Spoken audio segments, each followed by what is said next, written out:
Hello viewers, আসসালামু আলাইকুম। কেমন আছেন আপনারা? আমার প্রিয় ভাইয়া আপুরা যারা যারা আমার ভিডিওগুলো দেখেন বা পছন্দ করেন বা আমার রেসিপিগুলো ভালো লাগে তাদের জানাই অন্তর থেকে দোয়া আর ভালোবাসা। প্লিজ শুরুতে একটা লাইক দিয়ে আমার ভিডিওটি দেখবেন। অনেক অনেক দোয়া করব। অবশ্যই একটা লাইক দিয়ে আমার ভিডিওটি দেখবেন একটু আশা করি। তো আজকে একটা সুন্দর রেসিপি করছি। অনেক মজার একটা রেসিপি, অনেক ইয়ামি, বাট খরচটা কিন্তু একদমই কম। অনেক মজার রেসিপি। তো চলুন শুরু করি। এখানে আমি 1 পিস মাংস নিয়েছি, চিকেন বোনের মাংসটা নিয়েছি, আর এখানে একটু হলুদ আর একটু লবণ দিয়ে দিয়েছি। তো পরিমাণ মতো পানি দিয়ে এটাকে আমি সিদ্ধ করতে দিয়ে দিয়েছি। একটা ঢাকনা দিয়ে আমি এটাকে সিদ্ধ করতে দিয়ে দেব। তো এটা অনেকটাই সিদ্ধ হয়ে গেছে। আমি এটাকে আবার ঢাকা দিয়ে রাখবো, একটু নেড়ে ছেড়ে দিচ্ছি। তো এদিকে আমি একটা বাটিতে 1.5 কাপ পরিমাণ আটা নিয়ে নিয়েছি। চাইলে কিন্তু ময়দা দিয়ে করতে পারেন, সেটা আরও বেশি ভালো হবে। আর এখানে আমি পরিমাণ মতো একটু লবণ দিয়ে দিয়েছি, আর দিয়েছি 3 থেকে 4 চামচ সাদা তেল।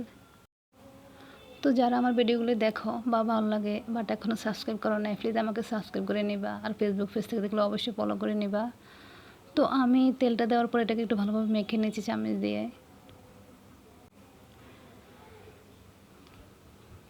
তো এটা একটু ভালোভাবে আমি করে এনেছি। শুকনো উপকরণগুলো আমি ভালোভাবে একসাথে করে নিয়েছি। হাত দিয়ে একটু ভালোভাবে করে দিচ্ছি। এটা হাত দিয়ে করলেই ভালো। তো ততক্ষণ পর্যন্ত মাখতে হবে যতক্ষণ পর্যন্ত ঠিক এরকম দলা হয়। তা যদি এরকম দলা হয় তার মানে আপনার একদম ডোটা একদম পারফেক্টভাবে হবে। তো এখানে আমি একটু একটু করে পানি দিয়ে একটা ডো বানিয়ে নিব।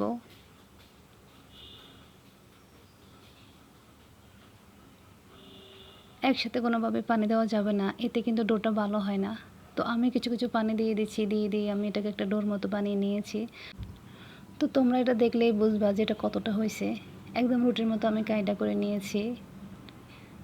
আর এটার মধ্যে আমি কিছুটা সাদা তেল দিয়ে এখন একটু মেখে দেব। তো সাদা তেল দিয়ে আমি একটু মেখে দিচ্ছি উপর দিয়ে। এটাকে আমি ঢেকে রেখে দেবো প্রায় আধা ঘন্টার জন্য। এদিকে দেখো চিকেনটা প্রায় হয়ে গেছে, একদম শুকিয়ে নিয়েছি, সামান্য জলও কিন্তু রাখি নাই। জল রাখলে এটার টেস্টটা আর থাকবে না, তো একদম শুকিয়ে নিতে হবে। আর এটাকে আমি একটা চামচ দিয়ে পুরোটা মাংস খুলে নিয়েছি। দেখো কীভাবে খুলে এনেছি। এটা কিন্তু অনেক মজার রেসিপি, হয়তো একটু হিবিজিবি মনে হতে পারে বাট অনেক মজার।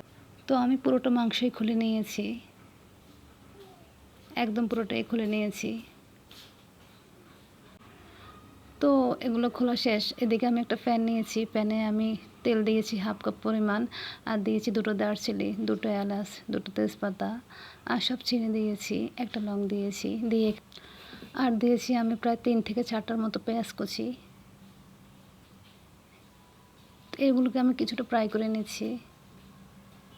এই রেসিপিটা কিন্তু অনেক মজার, মানে এত টেস্ট, মানে না খেলে বুঝতে পারবো না, এতটাই মজা লাগে। তো পেঁয়াজটা কিছুটা সিদ্ধ হয়ে গেছে, আর এখানে আমি কিছুটা টমেটো কুচি দিয়েছি, আর একটা মাত্র আমি কাঁচামরিচ কুচানো দিয়েছি।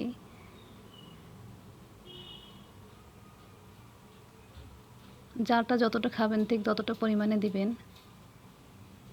তো এটা কিছুটা ফ্রাই হয়েছে, আর এখানে আমি এখন মাংসগুলো দিয়ে দিব।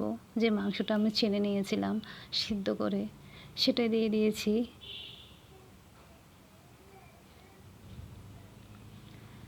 তো মাংসটা আমি কিছুক্ষণ ফ্রাই করে নেব, প্রায় 3 মিনিটের মতো।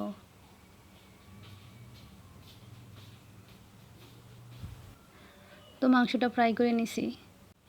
আর এখানে আমি এখন হালকা কিছু মশলা অ্যাড করে দিব, একদমই কম কম, ঠিক যতখানি দরকার। দিয়েছি এখানে 1/2 চামচের চেয়ে কম আমি রসুন পেস্ট দিয়েছি। টমেটো সসটা দিয়েছি আমি 2 চামচ পরিমাণ। আর দিয়েছি আমি হালকা পরিমাণ হলুদ গুঁড়ো, প্রায় 1 চামচের 3 ভাগের 1 ভাগ। আর দিয়েছি হালকা আমি জিরে গুঁড়ো, কিছুটা ধনিয়া গুঁড়ো দিয়ে দিয়েছি আমি। তো এগুলো একটু ভালোভাবে আমি নেড়ে ছেড়ে দিচ্ছি। এটা খুব বেশি সময় করতে হবে না, যেহেতু আমি মাংসটা সিদ্ধ করে নিয়েছি।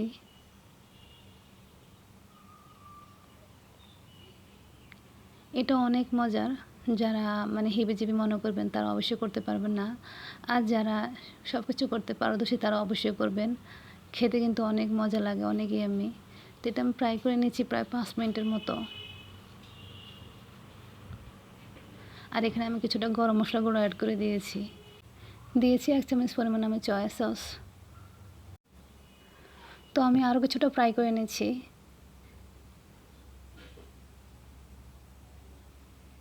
তো এটা দেখো কতটা ফ্রাই হয়েছে, তোমরা অবশ্যই দেখলেই বুঝবা। আমি আরও 5 মিনিটের মতো এটাকে ফ্রাই করে নিয়েছি।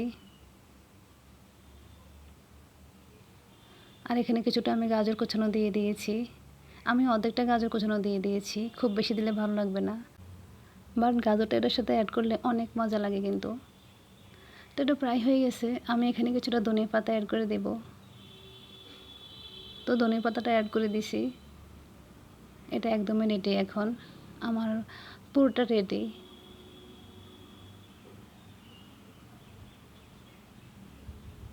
এদিকে আমি যে ডোটা বানিয়েছি ওটা নিয়ে নিয়েছি, এটা একটু কিছুটা মতে নেব এখন আমি।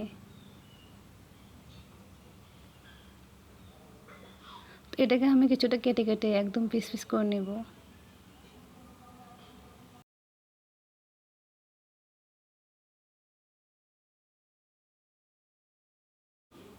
তো এভাবে আমি পুরোটা কেটে নেব, আর এক একটা দিয়ে আমি এক একটা করে রুটি বানিয়ে নেব। একদম রুটির মতো করে আমি এক একটা দিয়ে এক একটা রুটি বানিয়ে নেব। তো দেখো আমি একটা দিয়ে এক একটা রুটি বানিয়ে নিয়েছি, এভাবে সবগুলো বানিয়ে নিয়েছি। অবশ্যই তোমরা বুঝতে পারবা, যারা এটা অবশ্য করবা তারা বুঝে নেবা। আমি গোল গোল করে রুটি বানিয়ে নিয়েছি।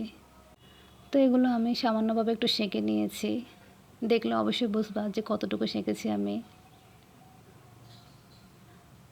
তো এবার আমি সবগুলোও সেঁকে নিয়েছি, আর এগুলো আমি 4-5টা একসাথে করে আমি ছুরি দিয়ে কেটে নিয়েছি। চারপাশে আমি কেটে নিয়েছি, এখন 4 কোণা বরাবর হয়েছে। আর এখানে আমি একটা প্লেটে কিছুটা পরিমাণ আটা নিয়ে নিয়েছি, সাথে দিয়ে দিচ্ছি কিছুটা পরিমাণ গোলমরিচের গুঁড়ো, একদম হাফ চামচ চাইতে কম দিয়েছি কিছুটা লবণ, আর একটু একটু পানি দিয়ে আমি এটাকে একটা ডোর মতো বানিয়ে নিয়েছি। তো দেখলেই বুঝবো যে কতটা ডো বানিয়েছি, এটাকে আমি কতটা করেছি।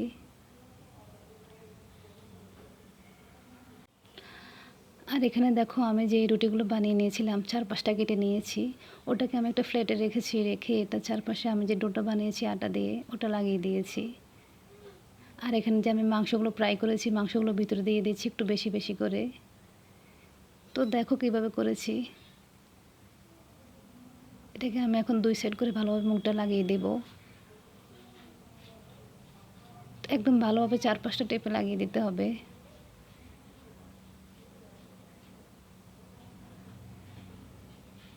তো এইভাবে আমি সবগুলো করে নেব। তোমাদের সুবিধার জন্য আরেকটা দেখিয়ে দিচ্ছি।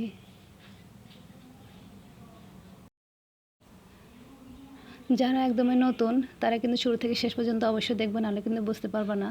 তো দেখো আমি সবগুলো কীভাবে বানিয়ে নিয়েছি। আর যে আমি আটা দিয়ে ডোটা বানিয়েছি ওটার মাঝখানে আমি এটাকে একটু ডুবিয়ে নিয়েছি চামচ দিয়ে। আর এখানে আমি বেডমিট নিয়েছি, বেডমিটের মাঝে এটাকে একটু বেডমিট আমি ভালোভাবে লাগিয়ে দিচ্ছি। তো তোমরা দেখলে অবশ্যই বুঝতে পারবা যে আমি কতটা লাগিয়ে দিয়েছি। এইভাবে আমি সবগুলো করে নেব। তো দেখো আমি সবগুলো করে নিয়েছি, একদমই সহজ, করতে কিন্তু অনেক সহজ, খেতে কিন্তু ভারী মজা। তো এদিকে আমি চুলায় প্যান বসিয়ে দিয়েছি, আর পরিমাণ মতো তেল দিয়েছি, তেল দিয়ে আমি লো আগুনে একটু গরম করে নিয়েছি। আর একে একে আমি সবগুলো এখানে দিয়ে দিচ্ছি। এটা হতে কিন্তু খুব বেশি সময় লাগে না, 2 থেকে 3 মিনিটের মধ্যেই হয়ে যায়, যেহেতু রুটি। তো এটা ফুলে ওঠে, ফুলে যায় এবং খুব মচমচে হয়, খেতে কিন্তু দারুণ মজা। তো দেখো এগুলো হয়ে গেছে আর আমি সবগুলো তুলে নিচ্ছি। তো এই সহজ রেসিপিটা অবশ্যই করবা, এটা কিন্তু খেতে দারুণ মজা, অনেক মজা লাগে। ভিতরটাও দেখো পুরে ভরা, খেতে খুবই মজা, খুবই আমি। অবশ্যই বাসায় ট্রাই করবা। তো ভালো থেকো সবাই, আল্লাহ হাফেজ।